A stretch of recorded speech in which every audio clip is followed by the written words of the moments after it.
Welcome back to your color system. This is video 2. I am Telva. Last episode we talked about what a color system is and why buyers care about it.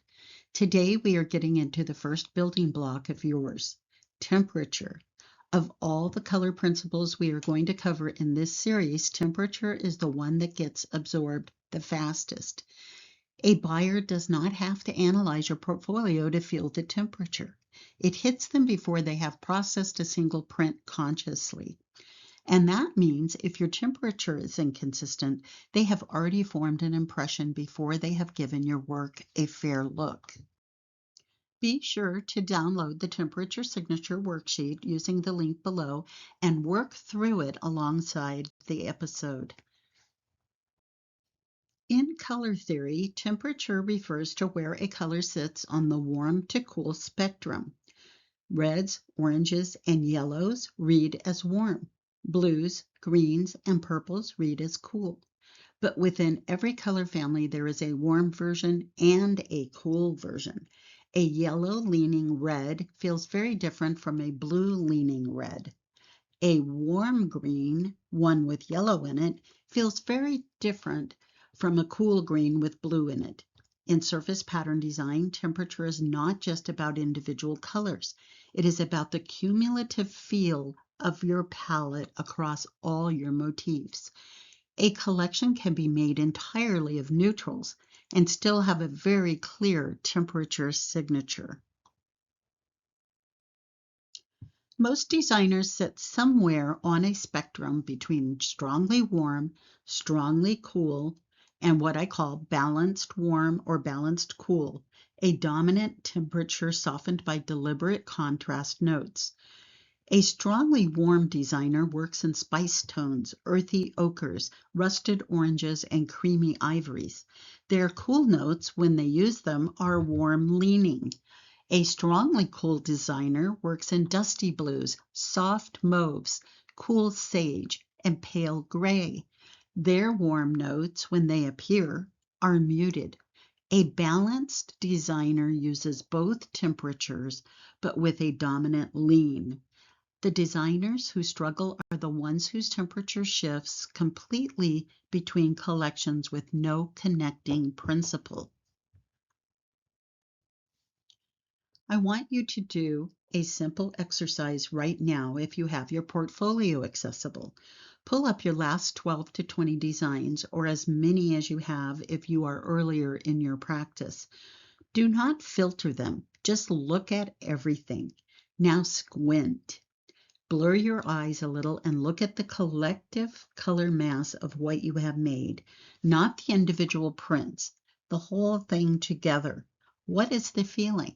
Is it warm, sunny, earthy, spicy, cool, airy, misty, fresh, or genuinely unclear? Now look for any pieces that feel like they came from a completely different designer. Those are your temperature breaks. They are not always bad.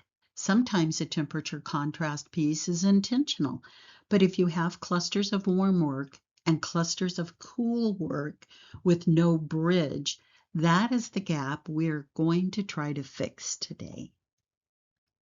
A strong temperature signature does not mean every piece is identical. It means there is a governing warmth or coolness that shows up across the subject matter, scale, and style.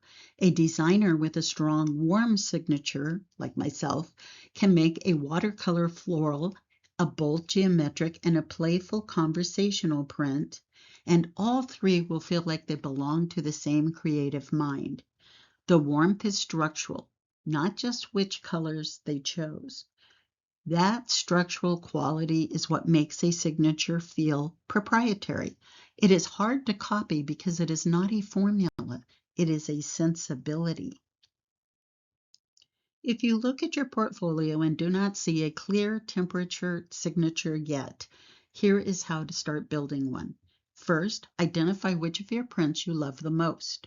Not the most popular, not the most technically accomplished, just the ones you love. 9 times out of 10, those pieces will show you your natural temperature lean. Your aesthetic instincts already know what they prefer. We are just making it conscious. Second, identify your 2 or 3 most representative neutrals. Neutrals are where your temperature signature lives most reliably. A warm designer uses warm neutrals. A cool designer uses cool neutrals. Getting your neutrals right is often the fastest way to anchor your temperature signature across a whole collection. Third, commit. Decide whether you are warm dominant, cool dominant, or balanced with a lean, and make that the lens you use when you make color decisions going forward. I have built a temperature signature worksheet to go with this episode. The link is below. It walks you through the portfolio audit I just described and gives you a framework for identifying your dominant temperature and includes a reference chart for warm leaning versus cool leaning versions of the most common color families. Take it through your current portfolio and come back for episode 3. This next episode is going to be about saturation management, specifically the 4 methods for controlling saturation across a collection so your colors function together at scale. It is one of the most misunderstood topics in palette building and one of the most important for anyone who wants to work in licensing. I will see you there. Take care.